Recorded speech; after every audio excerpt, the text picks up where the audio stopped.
Yo, back again. What another banger. How y'all doing this afternoon, man? How y'all doing, man? Just have to come in and chop it up with y'all for a little bit, man. I got a quick message. Things I wish I knew when I was younger. That I know now. Things that I wish I knew when I was younger. Number one, caring about what other people say.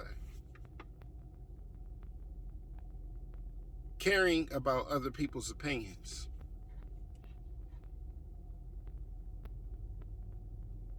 I mean, as being a young black boy, going to school, going to an all-black school, boy, you was getting flamed if you wasn't rocking them Jordans. You was getting flamed if you wasn't putting on them Jordans or you ain't had no Air Force Ones on your feet. They was flaming you. I'm talking about you was the laughing stock of the town, boy. I'm talking about you couldn't go through the hallway. You couldn't get through the lunchroom. You couldn't talk to no girls. You couldn't do nothing. They was flaming you. Oh, look what he got. Boy, what are those? What are those? And I realized that seed that was planted, being young, as a child, being ridiculed for not having the most expensive shoes or the name brand or the newest trend of shoes, led to me, as becoming an adult, to feel like I needed those things. It made me feel like I needed them new pair of Jordans. It made me feel like I had to be fly every time I stepped out. It made me feel like if I ain't spend almost $200 on them shoes, them ain't no shoes. That's the seed that got planted. It didn't take until I almost got in my 30s to realize, like, buying all these shoes don't matter. All they doing is sitting in the closet. I used to get a high off buying Jordans, brothers. I used to get a high off buying shoes, I admit it. When the new J's drop or whatever, I used to be like, oh my gosh. It was just like, but now that I'm older, it's like, what is them Jordans doing for me? When I'm wearing a pair of $20 slides every day, what are these $300 Jordans doing for me? Sitting in the closet? Sitting in a box? Which they doing right now. But I'm constantly in these $20 pair of slides. I mean, caring about other people's opinions, it's like you afraid to drive that bucket around to get you from A to B because it's not a Benz, it's not a Tesla. Do you know a lot of people don't have transportation to get around? You should be blessed with what you got. You should be blessed with what you got. That's what I would tell my younger self. All this stuff that you are worried about and worried about other people's opinions don't matter. The only thing that matters is what you got going on. All that stuff is not valid. All that stuff is foolishness. So opinions don't matter. Nobody's opinion matter. Only thing that matters is how you feel about yourself. That's one thing I would have told my younger self. 2, everybody not your friend. Everybody not your friend. What I mean by that? Man, we used to be thick, bro. I'm talking about, I used to have an entourage. Everybody was on that gang before people start saying gang. Like, we was gang. But like my boy Dolph said, everybody's screaming gang.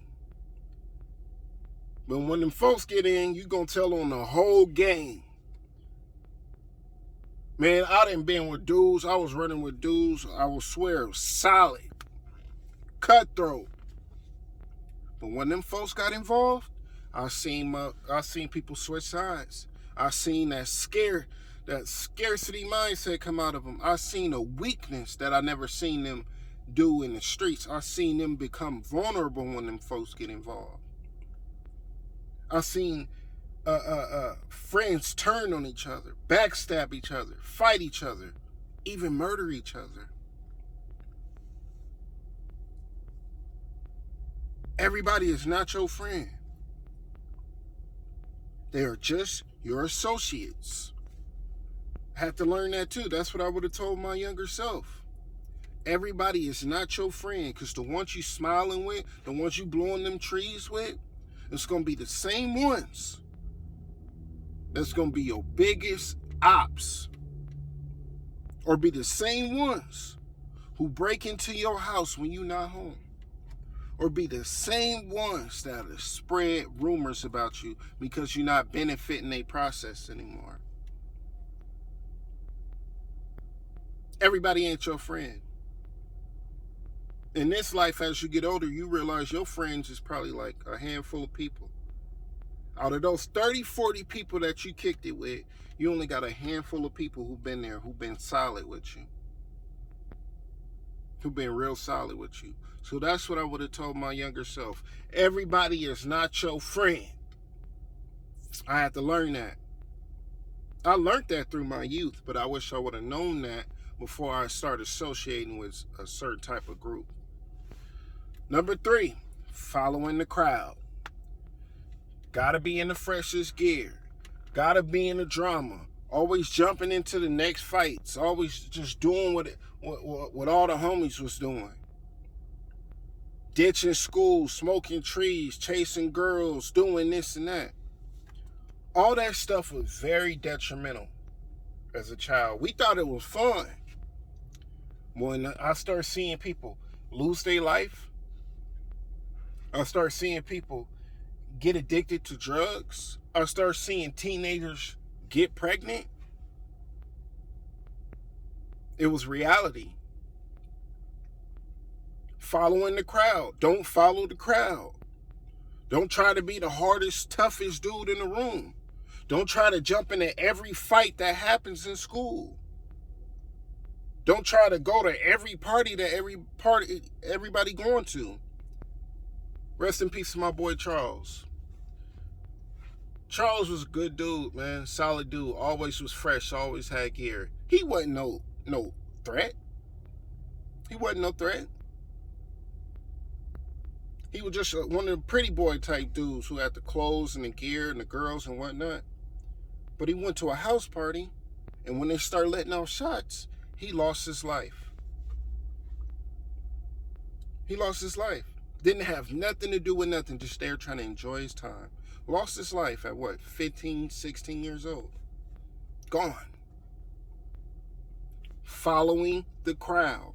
That's what I would tell my younger self. Don't follow the crowd, because the crowd ain't where it's at. The crowd will have you in a very detrimental position in your life. It will have you doing something that's out of your character, or it will have you doing some time that ain't got nothing to do with you. So don't follow the crowd. That's what I would have told my younger self. Number 4, money isn't meant to just be spent on foolishness. Money is meant to be saved and invested. You buying all this stuff, you buying all this and that, you buying all the latest technology, you buying this and that and this and that and this and that. And then you always wonder why. Why would I buy something that I really want? It's not really that important after a week or after 2 weeks. And then it's just a waste of time. You're like, why did I buy that? This matrix that we live in tries to trick us into buying so we don't have nothing. Money is meant to be saved and invested into your future. Not to be spent on foolishness. Not to be spent on that 60-inch TV. Not to be spent on that Louis Vuitton t-shirt. Not to be spent on that Hermes belt. It's meant to be saved and invested. Because when you fall on hard times, you got a bunch of stuff, but no money. Make it make sense. Money isn't meant to be spent. It's meant to be saved and invested. As I said before, money isn't real. It's just cushion and options. It gives you cushion to let you know that your bills, or if anything happened to you, you can take care of your bills and buy your food and all that. And it gives you options to take trips, to put your kids in better schools, to make investments, to better your life. That's all money is. It's not meant to be spent. We've been lied to. It's not meant to be spent on foolishness. So I would have told my younger self that as well. Money isn't meant to be spent on foolishness. It's meant to be saved and invested. And flip it. Number 5, go by your first mind. Man, do you know how many situations I would have saved myself if I just would have went by my first mind? Do you know how many shootouts I wouldn't have been in if I just would have went by my first mind? Don't go to that party. Don't go over there to that spot. Don't go over there into that neighborhood. Don't go over there messing with them girls. Every time I went against my first mind, something detrimental happened to me. Every time. And when it happened, I'd be like, I knew I shouldn't have did this. That is God trying to warn you. Hey, something's bad about to happen, brother. But no, I'm going to have fun. I'm going to go chill with these broads. I want to go get high with the gang. I want to go drink this liquor. I want to hang out. I want to do what I want to do. Okay? By you not going by your first mind, I'm guaranteed majority of people watching this right now, how many situations you wouldn't have been in right now if you would have went by your first mind? How many times God warned you and gave you that sign of discernment and you still went against it? And what happened? You probably still dealing with an issue that happened from going against your first mind to this day from not going by your first mind. That's what I'll tell my younger self. Go by your first mind. Don't even question it. Don't even second guess it. That is a warning. That is your spirit man telling you this isn't right. Get out of there. Don't go over there. Stay away from them people. Don't trust this person. Don't show that person your stash. Don't tell this person too much of your business. That's what I would have told my younger self. Go by your first mind. Number 6, being led by lust. I tell men all the time, being led by your wood, being led by your libido, man, that's the worst thing that can happen to you, bro. You will end up in positions that you will never imagine. There's a lot of people that was led by their lust. Now they dealing with a disease that they can get rid of. It's a lot of people that was led by their lust. Now they dealing with a baby mama or a baby daddy that they have to deal with for the rest of their life because they were led by their lust. They didn't go by their first mind. Being led by your libido will put you in a detrimental situation, physically, spiritually, and mentally.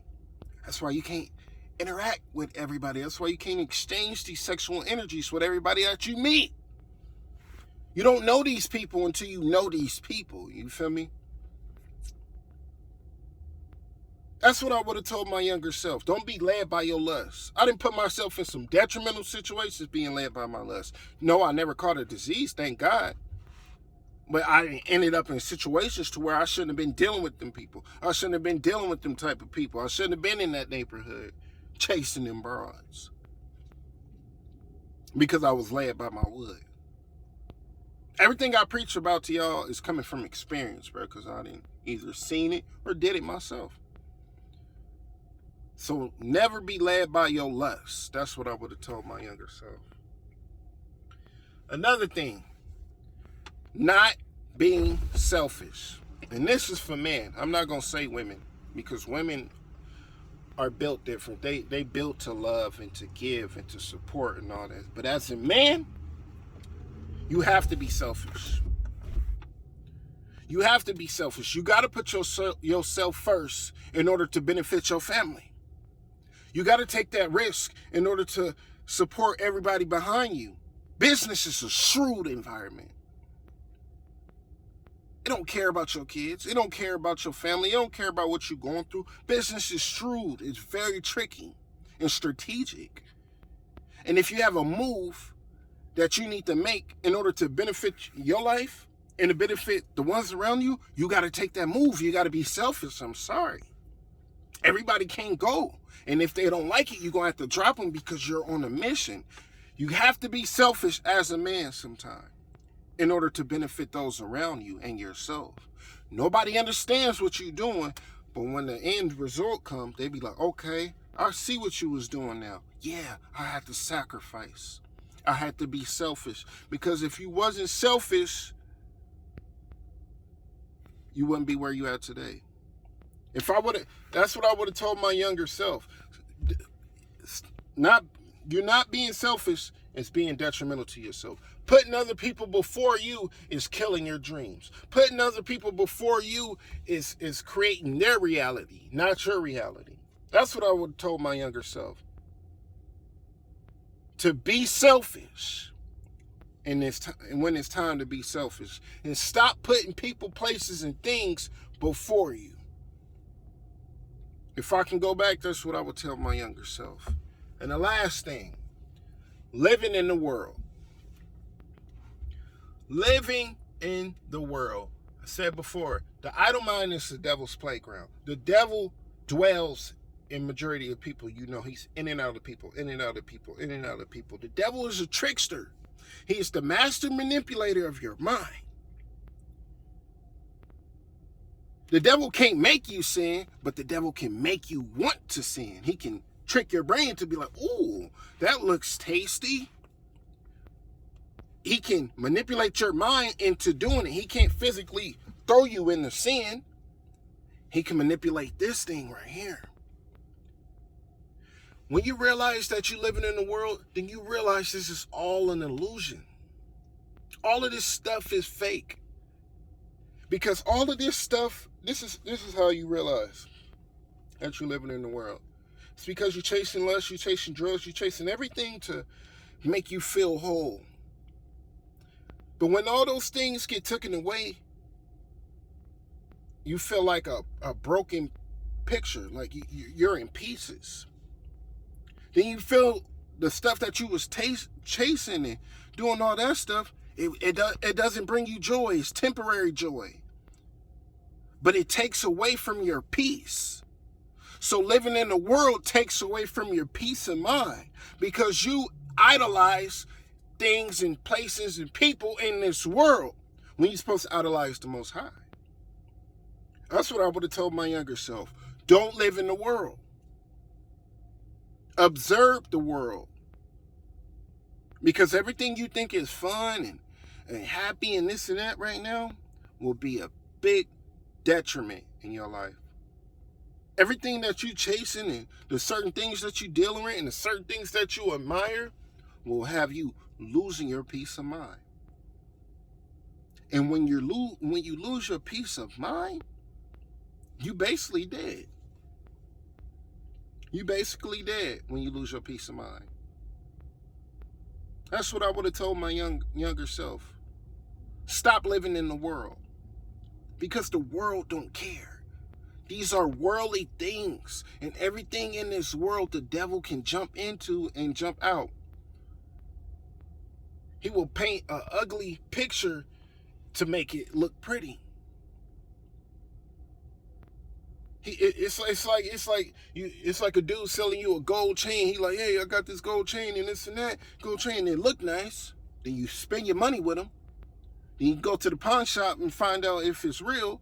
And he tell you it was gold plated. It ain't worth nothing. Just because it look good don't mean it ain't right. Got to use your sign of discernment. Stop living in the world. Because this is all an illusion. And those are things I would have told my younger self. And if I knew that then, boy, I'd be cold. I'd be colder than I am now. But it is what it is. We live and learn. I'm glad I know now instead of figuring this out when I'm 50, 60, 70 years old. You feel me? Use your brains. Use your mind. I just thought I should drop that message on y'all, man. Those are 8 things that I wish I knew when I was younger. And I'm sure we all wish we knew that when we was younger. Because it would save us a lot of detrimental stuff that happened in our lives. You feel me? Just have to drop that message on y'all, man. TMB! back again. What another. Bang. Bang. Chop it up with y'all later, man. Peace.